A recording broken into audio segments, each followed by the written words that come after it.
To the National Fair Tax webinar. We want to thank you so much for joining us tonight. We're really excited because we've got one of our great friends and somebody who's a real wealth of information about the fair tax and a really powerful supporter of the fair tax. Paul Livingston is with us tonight, as he is every month, but he's with us especially this month because he'll be presenting. And that's really a gift because Paul has a lot of information when it comes to the fair tax, and it's really nice to have somebody else step up and demonstrate not only their knowledge but their support of the fair tax by getting involved. And Paul was interested to present tonight, so you'll be hearing from him in just a minute. So we want to thank him in advance for being here. Joined by myself, as always, is my colleague Larry Walters, who he and I have been working side by side now, I believe, Larry, for 5 years on these webinars. So pretty amazing. And Larry's here, and Paul's going to be answering your questions tonight. And if he doesn't know an answer, then Larry and I will give it a shot. And if we don't, then of course we'll always get back to you with some information. So just before we get started, I know we've hit 8 p.m. Eastern on the dot. I just want to give some really quick instructions to give you an idea. If this is the first time you've either been to our webinar or any webinar, just so you know, you all have a control panel that you should see on the right-hand side of your screen. And there's two ways to get our attention. So number one, at the very bottom, you can type in a question. And as soon as you do that, we will see it. So go ahead and type in your question there. And then there's a place where you can put up a little hand. And that should be on a skinny left vertical bar on the left-hand side of your control panel, and that will alert us that you have a question as well. And so typically what we do is we will give an overview of the fair tax and then take a break and answer some questions, and then we'll do a special topic. I'm not sure if that's exactly how Paul's going to run it tonight, but we will make ample time to answer all of your questions, and that's one of the most fun parts of these webinars, is getting all of your questions answered and hearing you all out. So please write them in, type them up, put your hand up. We want to hear from you. We want to make sure you leave tonight with a good understanding. We want to know what you think. So with that, let's respect everybody's time. We're already a minute past 8 o'clock, and I want to go ahead and give the floor over to Paul Livingston, who is just one of our wonderful supporters and longtime volunteers of the fair tax, and we're lucky to have him. So Paul, the floor is yours. Well, thank you, Mark, and thanks for that kind introduction. Let me assure you, what I lack in knowledge, I make up in passion. I say that because my whole life I've been looking at the problems caused by our federal tax code. And in 2005, I learned about the fair tax and found that to be the solution. And I want to thank everybody for attending this webinar tonight and the opportunity to talk with you about real true tax reform. And in my presentation, let's start by looking at the problems. If we understand the problems, then we'll have more passion and understanding for a solution. And then we will address a number of solutions. But our problem, I can't advance the slide, sorry, our problem started 100 years ago. It started with the passage of the 16th Amendment in February of 1913. That amendment caused us to lose a great deal of freedom, particularly economic freedom. It led to a tax code that now is over 73,000 pages. The amendment itself enabled direct taxation, which is exactly the opposite of what our original Constitution guaranteed us. It's led to direct taxation on our income as well as on our jobs. It's enabled the government to become a taxing tyrant. reading the Communist Manifesto, one of the requirements for a communistic state is a heavy progressive or graduated income tax. The United States of America meets this requirement in spades. I'm now going to move into a number of problems and think about each one of these problems. Try to make a list, if you will, or write down the one or two that really hits your sweet spot, that really bothers you. The first one is eliminating the IRS. Imagine no longer having to file your income tax. You get your whole paycheck. It stops direct taxation. Pretty big problem. Let's think about our tax code in terms of good behavior, or punishing good behavior. As a child, I'm sure you were rewarded every time you did something good, like brought home a good report card or did your chores, whatever. But you want to reward good behavior. I hope you consider income and savings and investments good behavior. They add to our economy. What does our tax code do? It's based upon punishing those kinds of behaviors. Would you like to get more money in your pocket? Get a big pay increase. And this is possible, particularly when you consider the withholdings that are presently going on with your paycheck. Would you like to consider this as one of your big problems? Our tax code divides us into classes by income levels. United we stand, divided we fall.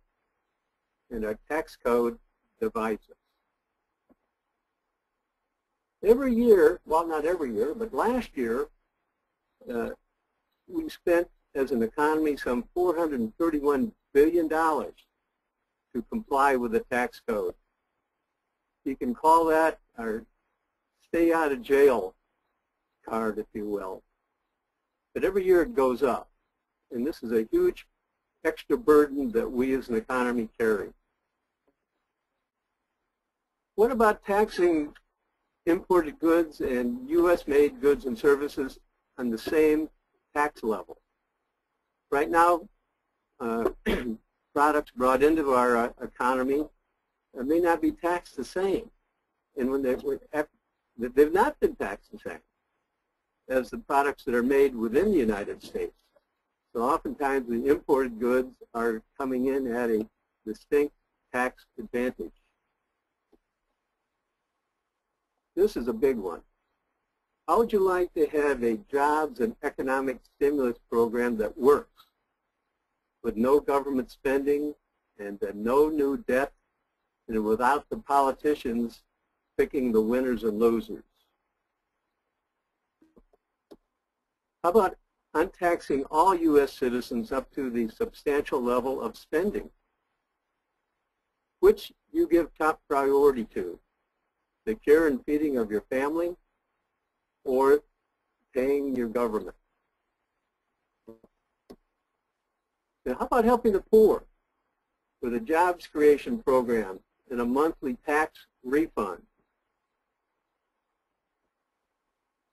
The underground economy goes untaxed, and it's estimated to be between $1 and $2 trillion. Our total economy is about $14 trillion, I'm sorry. So a huge part of our economy is going untaxed. And then there are the cheaters and the non-filers. How about getting everybody to participate in the tax code? Let's eliminate some 22 cents per dollar of hidden taxes paid in the form of higher prices. And I'll talk about this one later on. It's a dirty little secret. And our present tax code drives jobs, companies, and capital out of our economy, and at the same time discourages jobs, companies, and capital to come into our economy.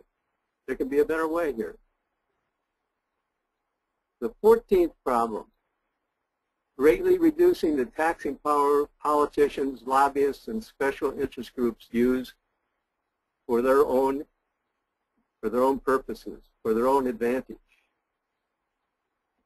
A lot of choices here. Wonder which ones you selected. Which is at the top? And remember, your choices determine your life, individually and collectively. But tell you what, let's go for all of them. And what is that solution? I'll tell you this. The solution isn't going to come from politicians. It's not going to come from lobbyists and within the Washington Beltway.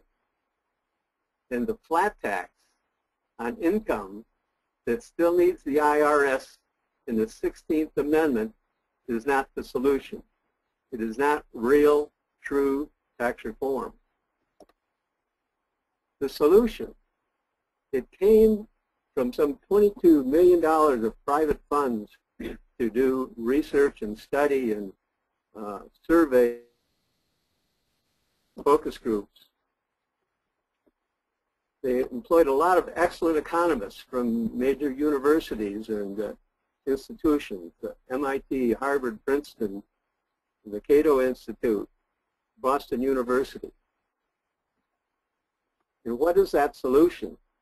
Well, the solution starts by moving the tax base from income, savings, and investment and collecting the same amount of taxes on a new tax base on consumption.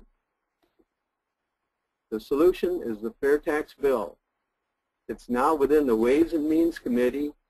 It's H.R. 25 in the House, S. 122 in the Senate. It's one tax, a progressive sales consumption tax system on all new goods and services, and not on used goods. The fair tax is one tax of 23 cents per dollar.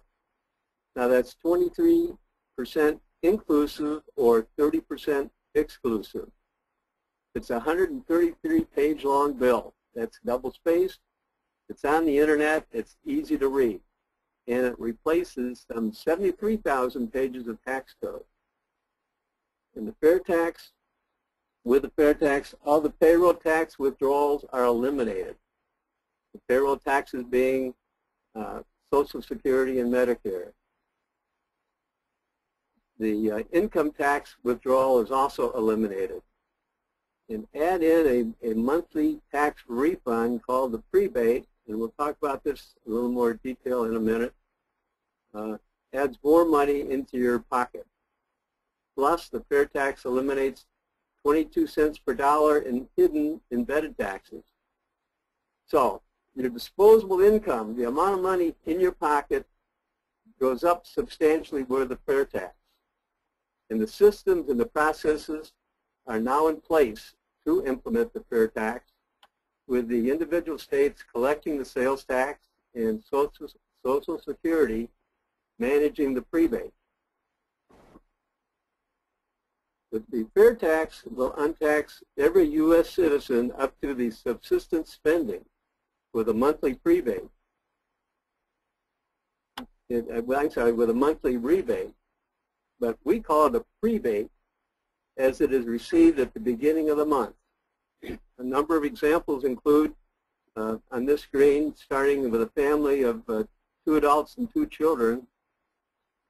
This year, the Department of Health and Human Services estimates that this family will spend a little over $31,000 in new goods and services just to subsist.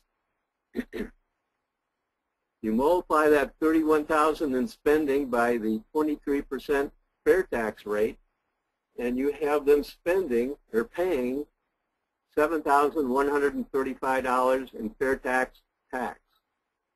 But you divide that by 12, and you get a monthly figure of $595. Well, the prebate goes out monthly to this family of $595 to untax them up to their subsistence level spending. Another example, 2 adults, could be senior citizens, empty nesters, or a couple just starting out. Well, they spend just short of $23,000 in subsistence level purchases. Their monthly prebate would be $440.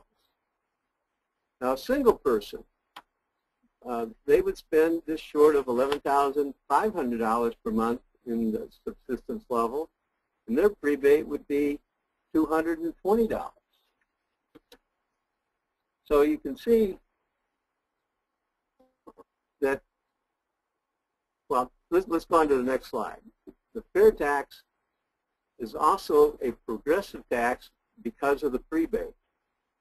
Again, using the family example, or the example of 2 adults and 2 children, if this family can get by on spending only $20,000 per year to subsist, they would be contributing or paying $4,400 and $4,600 in fair tax. But their prebate is $7,135. So the prebate is more than their tax, and so they're making out to the good. And even at the $25,000 spending level, in fact, you have to get up to the $30,000 level, and at this point, it's pretty much, it's a break even. They're making just a little bit of, they're getting a little bit more prebate than they are taxes that they're paying. But as this family continues to spend more, say they have the ability to spend $45,000 or $75,000, they're not only paying more tax, but the tax rate goes up, because now they're paying more tax than the prebate rebates them for. And this prebate, therefore, makes the fair tax progressive.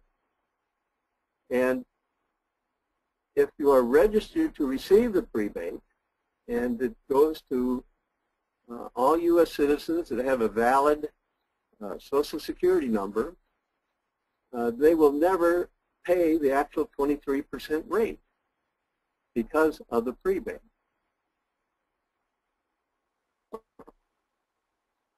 We talked earlier about this jobs and stimulus program. Well, exactly how does that work? Let's start with that dirty little secret. Businesses collect taxes, and they collect these taxes through higher prices that they pass on to their customer. And this process continues until we, the people, make that final purchase. And when we make that final purchase, on average, according to the studies, they found that on average there are 22 cents of hidden taxes that the fair tax will eliminate from the prices of new goods and services. Now, there are other taxes that are still going to be in those prices, such as the state taxes and the local taxes, the property taxes, license fees, and regulatory fees, and all those are still going to be hidden in the prices that we pay. But economists agree that businesses don't actually pay the taxes. They collect them from the final consumer in the form of this hidden tax. Well, you eliminate these hidden taxes, and prices go down. First of all, the costs of doing business go down, therefore the prices go down due to competitive pressures. The world demand for USA goods goes up. And along the way, the USA now becomes a tax-free business haven. Offshore capital now flows into our economy. And there's some $10 to $12 trillion of offshore capital sitting out there. And this is a new, huge jobs and economic stimulus program.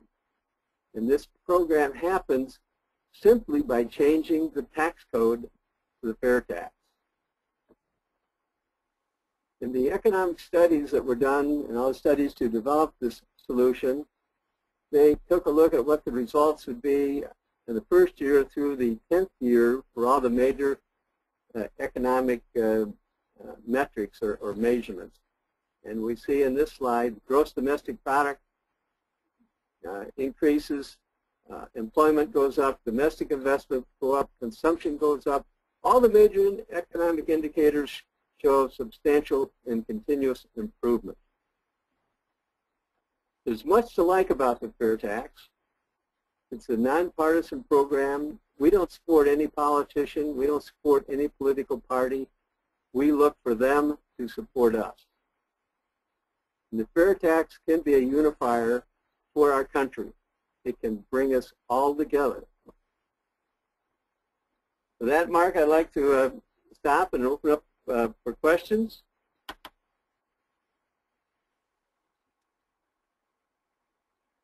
Yep, sounds good. Thank you, Paul. Let me check the question roll here and see what we've got. You know, right now we're sitting on just one question, so you must be pretty thorough in, as you always are, in your presentation, Paul. So let me go ahead and ask this question, and you can go ahead and answer it. And I think a couple more are rolling in, and then we'll rock and roll from here. All right? Okay. Let's see here. Okay, this question is from Sarah. Are additional children included in the prebate calculation? The answer is yes. Well, no, I mean, you can. There's no limit to the number of children that you can have in the prebate program. I mean, the question is, how many children do you have in your family? I just showed the 2 adults and 2 children example. When it comes to the prebate, how is a family defined? So under the fair tax legislation, what's legal in terms of how you define your family? Well, let me start answering that question by saying there is no marriage penalty to the fair tax. So it's the 2 adults plus the number of dependents within the family. That answer the question? Yeah, I think so. If Jennifer, if that doesn't, who came in with the follow-up question, if you need any more clarification on that, then just let us know. I have another comment.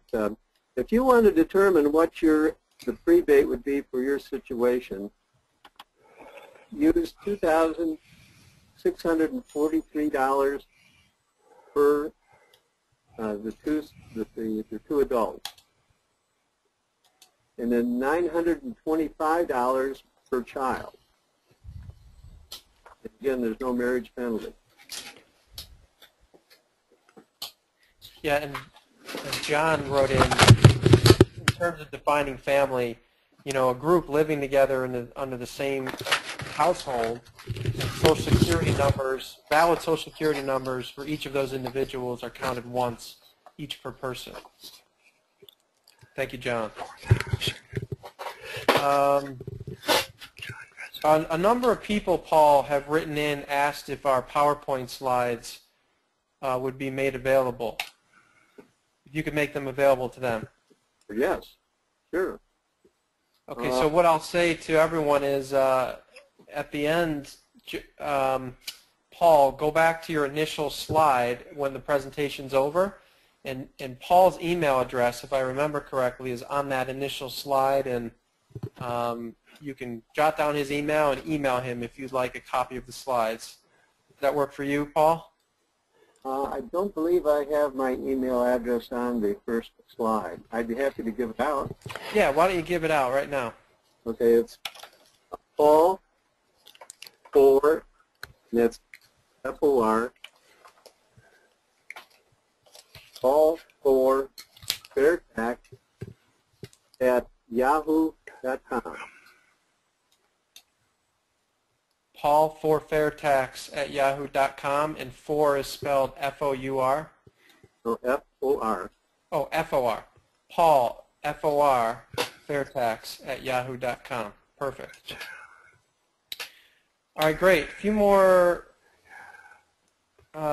questions. Actually, a good follow-up question on the prebate, so let's stay in that vein, Paul. Okay. What paperwork would families need to file to show their dependents, and how often? Do we know that? Yes. You have to file every year.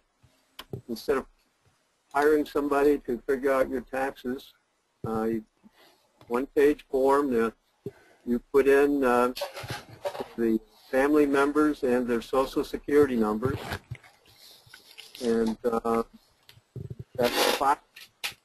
You have to renew every year to maintain your eligibility, and if the household number changes, you can report that when it happens. Got it. Okay, good. So Yan writes in, how many world-level economists support the idea of the fair tax?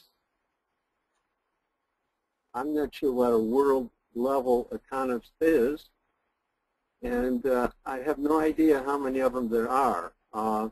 We do know that we have a large number, some 80-some economists from around the USA, various universities and institutions of higher learning that endorsed the fair tax a number of years ago, and that document is on the website fairtax.org. How else can I answer that question? I believe I've addressed the question as best I can. Yeah, that's good. And I would agree, you know, and I've looked at that document that Paul is referring to, and I mean, I haven't researched those people, but one of them is a Nobel laureate. These are people that are highly respected in their field. So you can get that information, though, as Paul mentioned, on the website, fairtax.org. All right, let's do a couple more questions, and then we'll keep moving here. Okay, so this question is from Mary Jo, who asks, what happens if the revenue estimated to come in under the fair tax system doesn't materialize, i.e. more people buying used goods, etc.? Well, that brings up a really good reply. What happens today when revenue doesn't meet the expectations? But to better address her concerns, there's a lot of thought that the actual revenue is going to be substantially higher than what is projected to begin with, simply because of the new optimism that will come into our economy. Secondly, you can only buy so many used goods, and the used goods are soon going to run out. And sooner or later, you know, none of the cars will work, and somebody's got to buy a new car at some point in time. Somebody's got to buy a new wardrobe at some point in time. And let's face it, we are a country of consumers. We like new things. We produce to consume. And I don't see that being a problem. Yeah, and I would add, Paul, if I could, that under the fair tax, the average American's income is going to increase by 29%. So Americans are going to have more disposable income than they've ever had before, ever. And you know, we're already a spending society. Well, now we've got more money? Are you kidding me? What do? We shop mostly based on value, especially when we have more money, right? So we buy things based on value, and obviously when something's new, it's perceived to have more value. So, you know, I, like Paul, would agree with you that, or I agree with you, Paul, that, you know, that's not going to be an issue. We can't predict that, but I think it's going to be an economic boom for retailers as a result. And there's another point I want to make that I didn't really have time enough. I didn't want to take the time in the actual presentation. But our present tax code punishes production. Well, for anything to happen, there has to be production. I mean, if you're an apple farmer, you've got to grow more apples than what you're going to eat, and that's production. So you can sell the rest. If you're a mechanic, you've got to work on somebody else's car. That's your way to add value to the economy. And the point is that we're an economy of specialists, and so we produce one thing so we can buy other things. And if our economy, if our taxes are punishing us for production up front, then it's taking away the incentive at the very beginning to produce. So you've got to produce so you then have the ability to consume. And so you produce tax-free, and then when you consume, when you're taking something out of the economy for your enjoyment, that's when you get taxed under the fair tax. It's just a beautiful system. I mean, we have to have taxes. We're not against taxation, but we're against direct taxation. And the 16th Amendment enabled direct taxation. And the solution to get rid of the whole mess is the fair tax. Good. So let's take this last question, and then we'll let you push on, and then there's a few more, and I'm sure a few more will come in. So there's been a couple of questions about Social Security and Medicare. So what does a Social Security and or Medicare system look like under the fair tax? Do they still exist? Do they change? Do those benefits, do those programs and benefits get funded from the fair tax? If you could speak to all of that. Okay. Under the fair tax does not change Medicare and Social Security in any way. Your employer is still going to have to send in an annual report as to what your wages were, so you can earn your Social Security credits. But what the fair tax does do, it moves the funding of Social Security and Medicare to a larger tax base and a more stable tax base. It moves the tax base from income, savings, and investments, which are erratic curves that go up and down with recessions and boom times.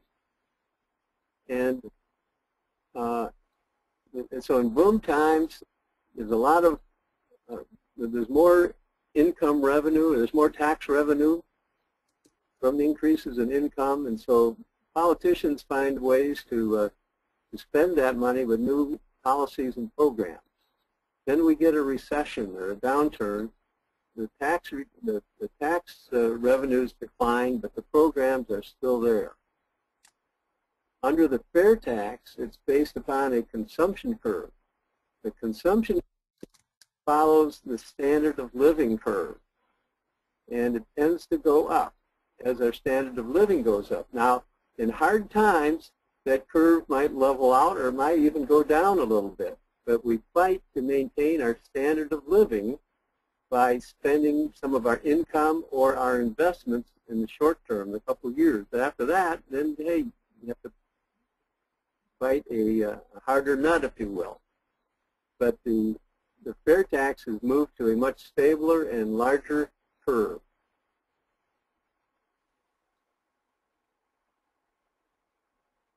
Yep, got it. All right, well, that's a good spot for us to keep moving here, Paul. So I am going to turn the presentation back over to you. We've got a handful of questions left, and I'm sure there'll be a couple more trickle in before the end. So carry on. Okay. Well, our special subject tonight is it's a brief history of the income tax. And the first income tax, as I understand, was implemented during the Civil War between 1861 and 1865. the government needed some kind of revenue to fund this war, and it was an income tax only on the rich, and it was repealed after the war.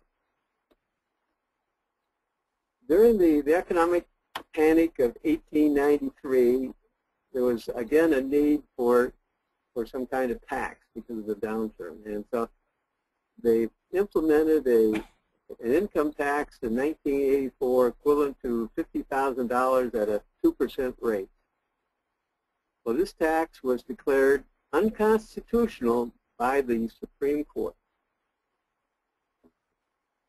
However, there were political interests that prevailed and wanted to soak the rich attitude, and on February 3rd, 1913, the 16th Amendment was ratified, and the income tax was then enabled. Direct taxation was enabled, and the first income tax was at 0.5%. It was paid by the very wealthy. But that was the start of losing our freedoms that were originally protected by our Constitution. And over the years, the tax code that punishes good behavior has grown. It taxes our production and our labor. It punishes savings, and even rewards debt by giving you a tax deduction.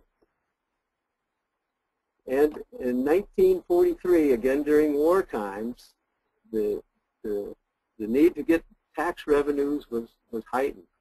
And to do so, they passed the withholding law.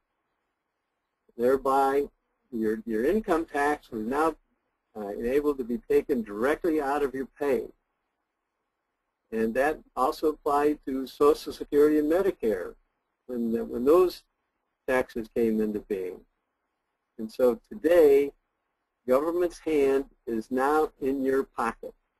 You can't bring home the bacon without the federal government cutting their slab. And along the way, politicians learned that they could sell the tax code.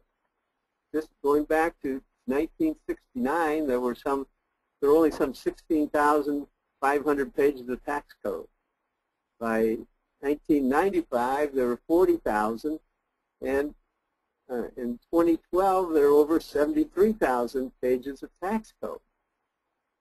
So what does that tell you? That the politicians and the lobbyists and the special interest groups are using this tax code to their advantage. And lobbyists are about 6,500 registered tax lobbyists in Washington, and they outnumber the elected officials by a ratio of 12 to 1. And I encourage you to take out your pay stub and look at the bottom at your net pay. That's how much money you get. And now go back up and look at how much tax is being withheld, how much income tax is being withheld, how much Social Security and Medicare tax is being held. And for most of us, that Social Security and Medicare is 7.65% of your income. Now you add in that prebate, and you can just imagine how much more disposable income is now available to you to consume, to spend, to invest, and to enjoy. And I want to ask you, I hope you're thinking by now you've seen some new pain. You're enlightened. And I hope you're asking, what can I do? Well, first of all, I encourage you to go to fairtax.org. If you haven't done so already, start with the frequently asked questions.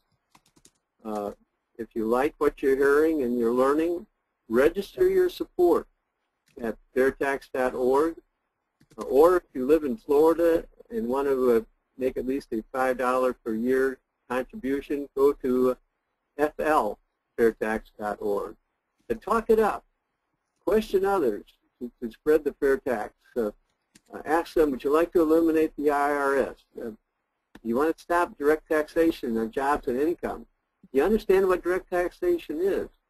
You want to get back some of your freedom, and call your U.S. representative and 2 senators and ask them to become co-sponsors.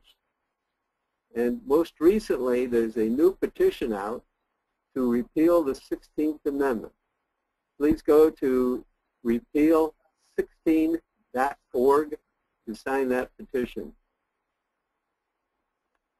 With that, Mark, any more questions? Yeah, let's see. Okay, so this question comes in from Art, Paul. Art asks, would any products be exempt from the tax? No, not as the bill is written. You notice I said not as the bill is written. The rebate is designed to cover those types of needed expenditures as best under the subsistence level spending. But the fair tax does not exempt any goods or services. Got it. And what about education? Can you speak to that exemption? Yes. The fair tax untaxes all investments in capital expenditures. The tuitions for education is considered an investment in human capital, and it is untaxed. Got it. Okay, so this is a comment from Ken, and I'll read it. And we go public with all of our questions and our comments. So this is a comment from Ken, and Paul, you can offer any opinion or feedback on his comment. So Ken says, I propose a 10-year transition. The first 8 years will lower income and corporate taxes by 12% of current rate over 8 years, and correspond increase sales tax by a rate of 12% over this period. So for example, 27% sales tax rate is phased in at 12% equals about 4.4% per year, and the federal tax schedule based on income would decrease by 12% per year for 8 years across the board, and this idea would bring all parties on board. I'm not sure if you caught all the math there, but what do you, any thoughts or feedback on that, Paul? Yes, I have a strong reaction. 10 years is a long time for one program like that to not get changed. If we're going to change, let's do it right and do it once and get it done. That's my feeling. Mark? Yeah, I think Larry Walters wants to make a comment on that as well. Paul, go ahead, Larry. You have the floor. Yeah, sure. One of the things that this recommendation would offer is giving Congress an income tax and a sales tax simultaneously, and that is absolutely the last thing we want to give Congress. So with the simplicity of the fair tax as it's written and the conversion or the transition plan as it's written, there is no reason why the income tax cannot be stopped at midnight on December 31st, for example, of 2014, and on 12/01 of 2015, the fair tax takes place. Because the only thing that needs to be done in order to process the fair tax is the software that calculates taxes is adjusted. Right now, 45 states have a sales tax, so they already know how to handle it. The 5 states that don't can either create their own sales tax division, or they can have an adjacent state or the federal government process the fair tax for them. In any case, it's a very simple thing to take 23% of whatever your gross revenue is, less any credits you might have had, and send that money to the state, who is going to be responsible for administering the fair tax. And that does away with giving the Congress, both the sales tax and income tax simultaneously. Further, is at least as the bill is written now, we have a maximum of 7 years to get the repeal of the 16th Amendment implemented, and hopefully we can get that done even a lot faster than that, possibly even before the fair tax is actually implemented after it is passed. And so, the work that's been done, the research that's been done to put the fair tax legislation together and to consider how to do a transition is pretty thorough. And I think what you need to do, Ken, is start trying to understand the fair tax with a consumption tax mentality as opposed to an income tax mentality. And once you understand the simplicity of it and the simplicity of the idea of a 1-minute transition from income tax to sales tax, you'll think it's a pretty neat idea too. Sorry I got off too long on that, Mark, but go ahead. It's back to you. No, it's all good feedback, and actually as you were talking, a number of comments came in that said, yes, I agree with Larry, so thank you, Larry. Okay. And John wrote in, it's a great point, that most income tax is collected via withholding throughout the year, and on January 1, when the fair tax goes into place, they would literally start collecting the sales tax as of January 1. So the funding flow would be consistent, and that transition would be, pretty smooth. I'm sure they'll have to figure out some things, but certainly the government won't be going without money. That's for sure. Good. Yeah, So let's see, couple more, and I think that's it. And I'm just deleting a couple of comments that were repetitive. Yan writes in, and I'm sorry, Yan, if I'm pronouncing your name wrong, it might be Jan. Does any state already implement a fair tax-like system? Perhaps not a bad idea to start at a state level. Paul? Well, there are a number of states now that have just a sales tax or use a sales tax for their major funding tax collection system. Those being a couple of them, Texas and Florida. Help me out with some of the others. Well, I think to answer that question is really, the answer is no. No state uses a sales tax exclusively. No other country uses a sales tax exclusively.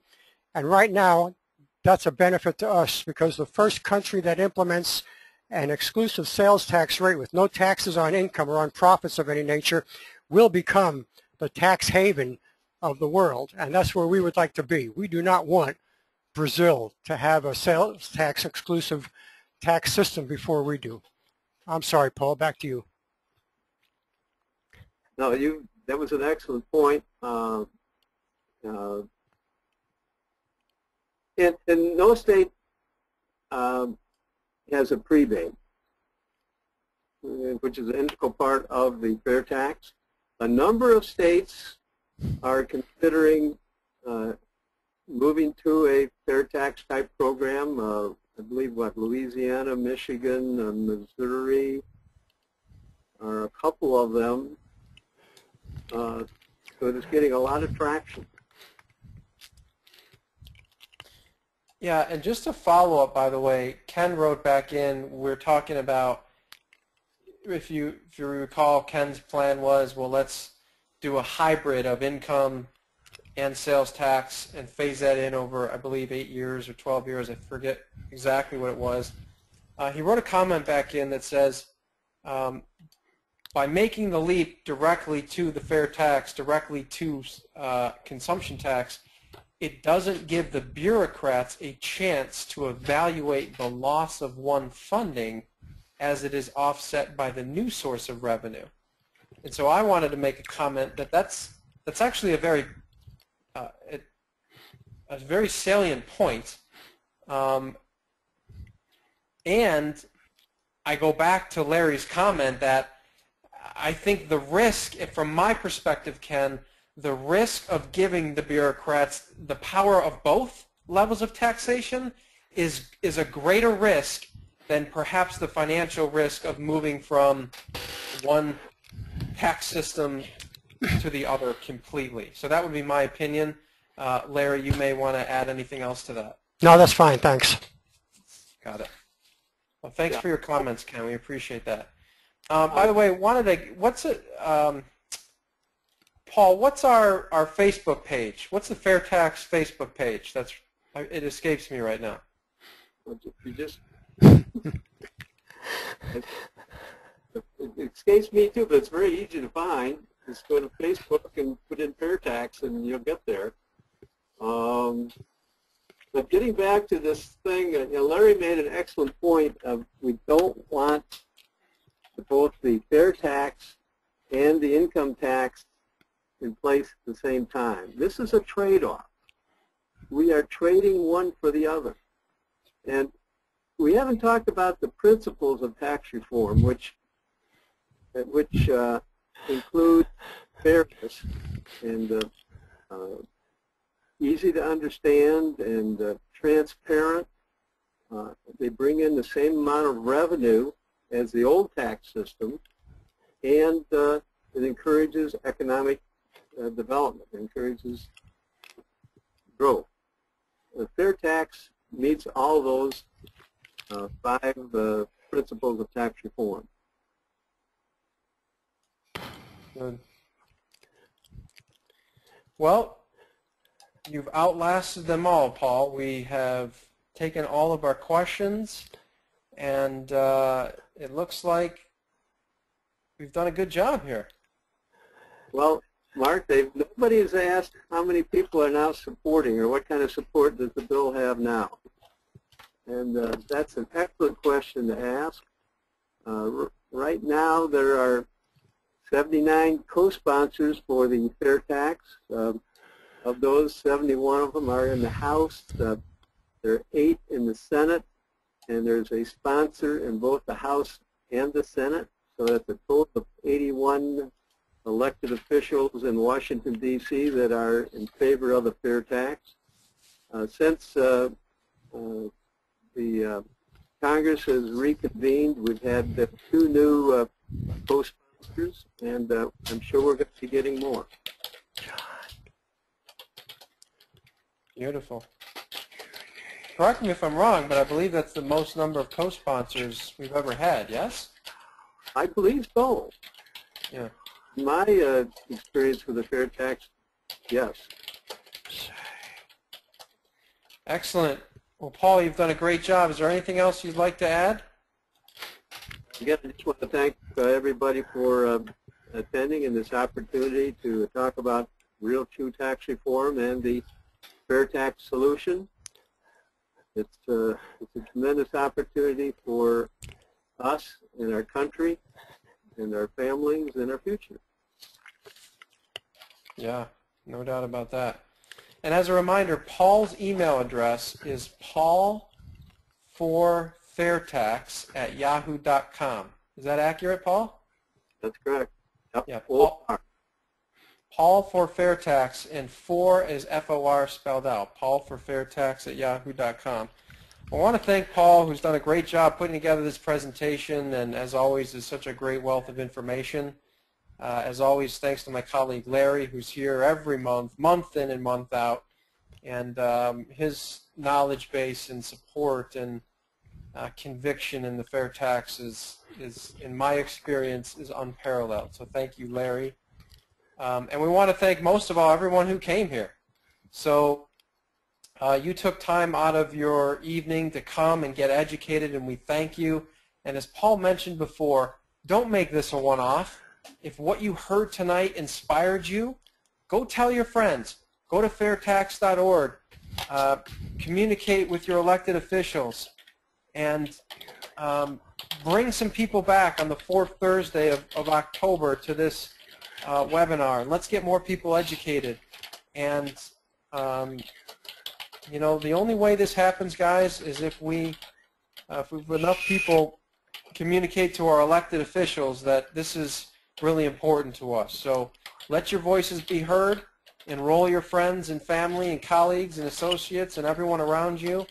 Bring them back here to the 4th Thursday of every month. and we'll keep moving this grassroots movement forward. So thank you again, Paul, and thanks again to everyone tonight, and we wish you a great rest of your evening, a great rest of your September, and we'll see you all back here with a guest on the 4th Thursday of October. Thank you, everybody.